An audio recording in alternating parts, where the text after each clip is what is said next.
Hola chicas, this is my Celebrity Race Across the World catch-up video for episode 2.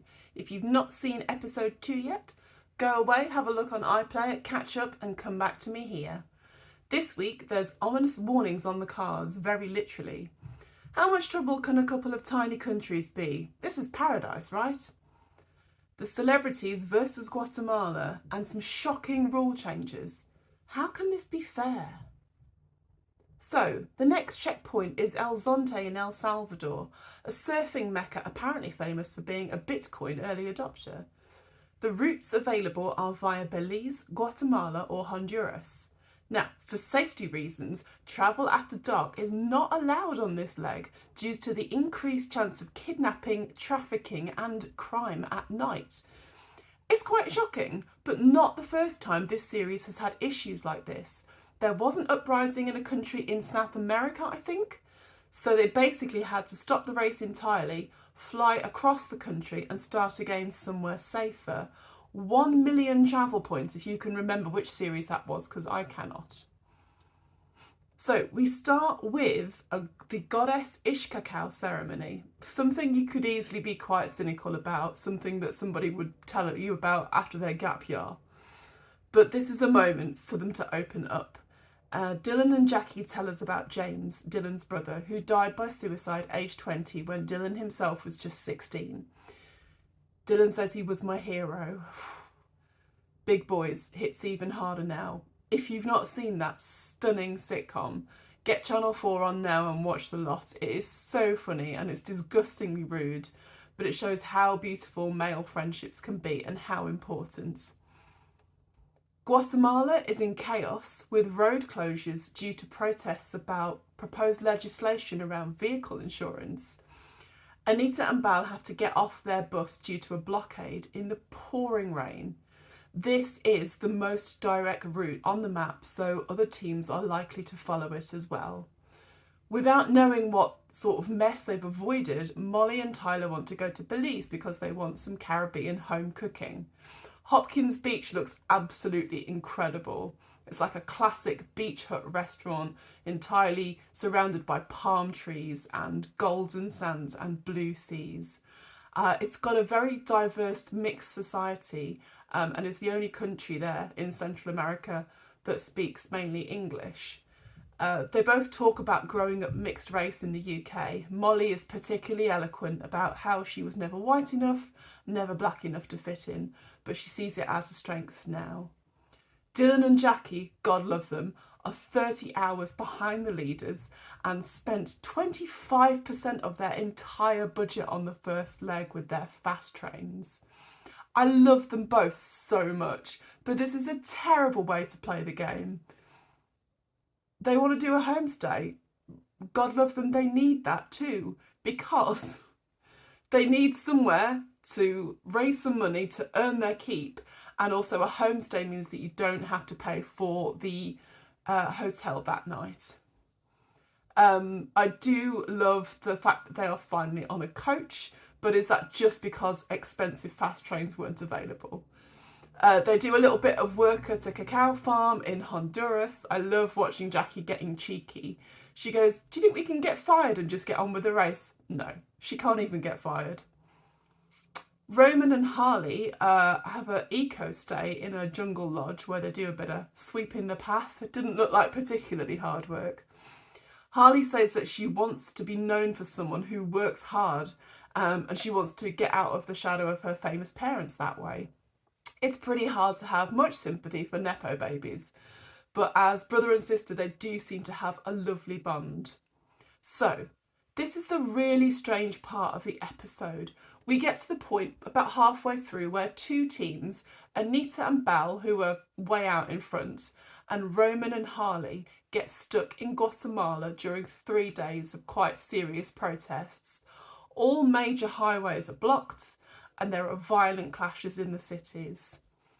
Production take the decision to pause the race and they get that official message on their little communication device where you usually get the information about the next checkpoint. But it's not clear to me at all in the edit Is this everyone? The race is paused for all of the teams, or is it just the teams in Guatemala? Because then the other teams who are not in country can use it as an opportunity to leapfrog them. Is that fair? Have I misread what happened? It seems a little controversial and not entirely clear. So, this is the situation we're in.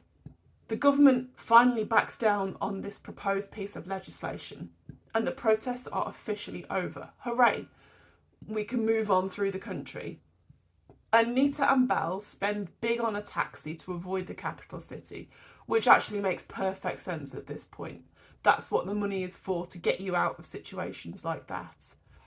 Close behind, Roman and Harley stick to local buses, which seems absolutely fine.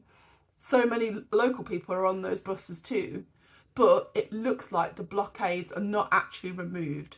There's still vehicles, there's still like barbed wire and trees and stuff that have been put across roads. And Harley says, I never thought it would be this hard to get across the country. Girl, same. Dylan and Jackie have a wonderful homestay with the Diaz family, who are tobacco farmers.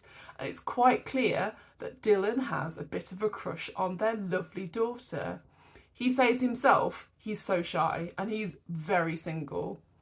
And it's absolutely excruciating and completely adorable as he tries to explain his TV shows to people who speak exclusively Spanish. He's speaking English, but he seems to be putting on a bit of an accent. It's so funny. It's absolutely the classic Englishman abroad. So the daughter is laughing at his stupid impressions. She's calling him guapo. And Jackie is blatantly and adorably trying to wingman the situation. They do find each other's socials and follow each other, so maybe this girl will realise that he is actually a famous actor and he wasn't just mucking around. Working hard are Anita and Bal, and they look absolutely in their element together, working in a bar.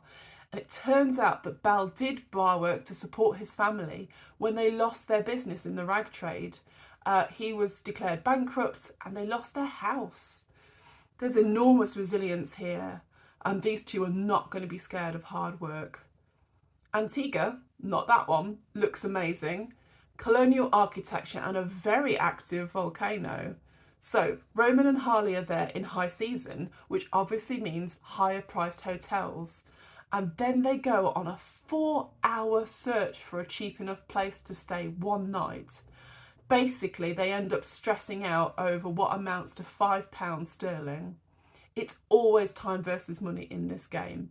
What's more important to you at this point? What is going to see you through to the end of the race? Harley is pretty incredible in this moment. She's very forgiving of Roman's single-mindedness and huge helpings of anxiety, and then the regret that comes afterwards, making her do all of that walking. His thing is definitely going to be worrying about money. So Molly and Tyler's thing is going to be long, luxurious breakfasts. Tyler wants pancakes, they stay in the hotel for pancakes, and then they end up taking bad advice and they walk with their backpacks on for 2 hours to get to the border crossing. Obviously, letting the other teams catch up in that time. Absolutely ridiculous. So, this is definitely more tense than the first leg because they are all arriving in the country on the same day. And I'm very proud that they've got their compasses out, something I use so infrequently I actually forgot it in their list of essentials last episode. Bal and Anita end up in front still. How is that possible, given the mess that they got into in Guatemala? So there's only 3.5 hours ahead now, which is amazing. That lead they had is just gone, evaporated. And the 3 other teams behind them are so close to each other now. Just 22 minutes separating all of those teams. My travel tips of the week then. Avoid getting mixed up in politics and protest. Hey, you can do that at home. You don't need to do that at the other side of the world. My travel fail of the week. Never linger over pancakes in a race situation, and don't believe anyone who says the border is only a half-hour walk away. Yeah, it's really easy, no problems. My sad prediction, is that it's anyone's race. But Dylan and Jackie are the nation's sweethearts at this point, and we'll all have to face a little bit of heartbreak soon as we bid them farewell. So, let's find out what happens next week. Am I anywhere near right? How do you think? Maybe pancakes are more important than anything else, even when you're racing against fellow celebrities. Anyway, let's find out together next week. I'll see you then, amigos. Hasta luego.